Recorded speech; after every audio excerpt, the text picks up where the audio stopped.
Bonjour,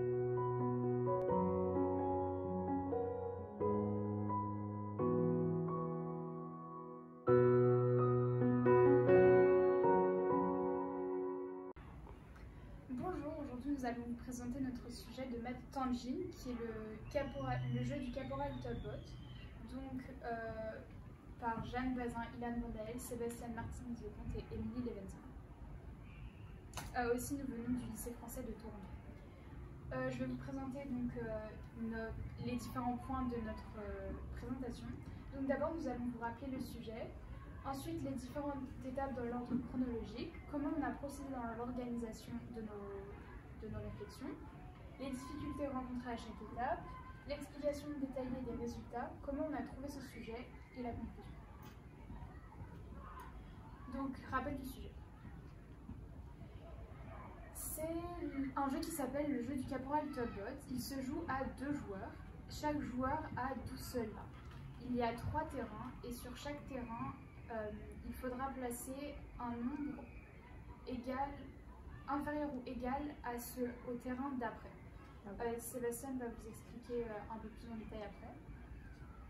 Ensuite, en admettant que l'adversaire va jouer au hasard, comment on optimiserait notre score? Puis, si l'adversaire utilise notre technique précédente, comment pourrait-on le battre? Donc voici l'exemple de comment ce jeu marche. Donc le joueur 1, sur son premier terrain, il a choisi 2 soldats. Et le joueur 2, il en a mis 1. Et donc lui, il gagne 1 point pour le premier terrain. Et pour le deuxième terrain, c'est de même, il a mis 3 et le joueur 2 en a mis 1. Et ça lui donne un autre point.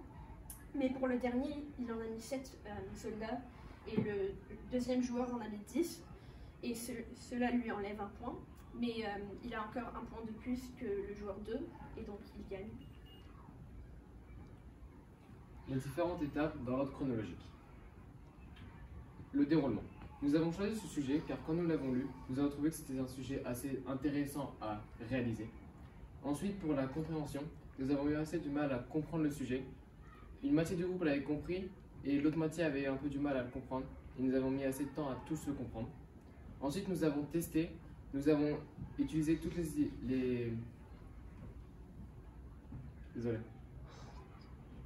toutes les combinaisons possibles. Ensuite, nous avons comparé sur un Google Sheet, qui est un Excel, entre guillemets. Et nous avons comparé avec notre jumelage, qui nous ont aidés, car nous avons eu une faute sur une combinaison. Et ensuite, nous avons résolu, on a tout écrit sur un Google Doc qui permettait de résoudre le problème.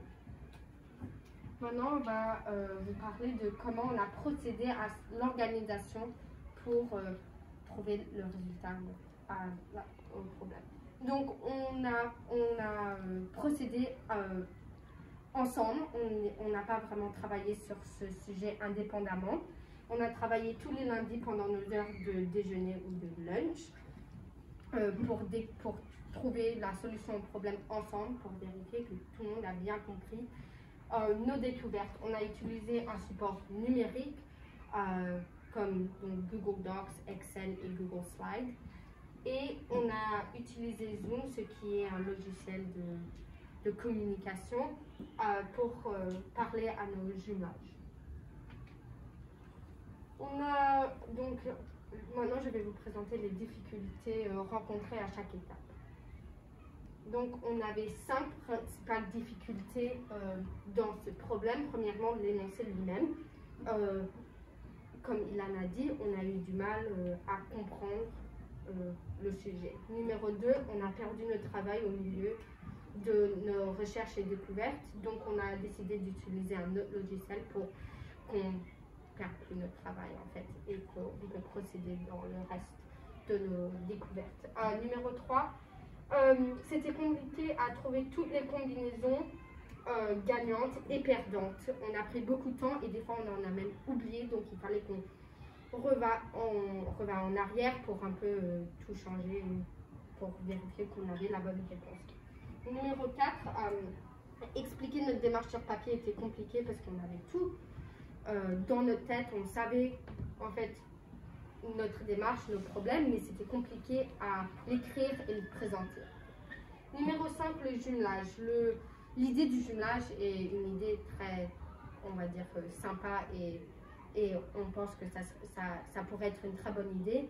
Mais à cause des différents comptes en fait, de l'école, on ne pouvait pas partager notre travail avec notre groupe de jumelage et ils ne pouvaient pas accéder à notre travail. Donc ça a vraiment été compliqué. Donc maintenant, on va vous parler, on va vous donner une explication détaillée de comment on a trouvé nos résultats. Donc pour trouver nos résultats, on a pris chaque combinaison et on l'a mis contre une autre. Et puis avec la stratégie dans l'énoncé, on a trouvé laquelle gagnait, comme dans ces exemples ici. Et puis on a, pour chaque combinaison, on a compté les nombres de fois qu'elle gagnait et le nombre de fois qu'elle perdait pour voir laquelle était la meilleure combinaison. Et donc on a trouvé que la meilleure combinaison était 2, 5, 5 car elle gagnait le plus et elle perdait le moins. Comment on a trouvé ce sujet? Alors, le sujet en général était assez compliqué dans la compréhension, ce qui nous a permis de réfléchir et de penser à et de faire une manière logique de résoudre ce problème. Conclusion. Alors, la meilleure combinaison est 2, 5, 5. Pourquoi c'est la meilleure combinaison? Dans toutes les combinaisons que nous avons testées, c'est la meilleure, elle perd le moins de fois et elle gagne le plus de fois. Merci pour votre attention.